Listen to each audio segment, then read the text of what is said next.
This week, we're along the Gulf Coast looking at some of the damage that was caused by Hurricane Katrina. Now, we've seen a tremendous amount of damage where houses were washed completely off of their foundations, others destroyed by the high winds.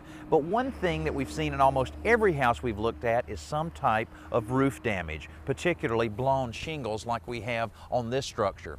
Now, so many times you have minor work like this that could be minimized if the shingles were installed properly.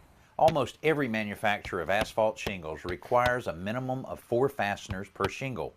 These nails are generally driven below the self-sealing strip and above the overlap point, with one near each tab notch and one near each edge. In areas that are subject to high winds, 2 extra nails are recommended for a total of 6 nails in each shingle or 2 nails in each tab. It's also important that the nails be driven down flush with the shingle surface, but not so deep that the shingle is damaged.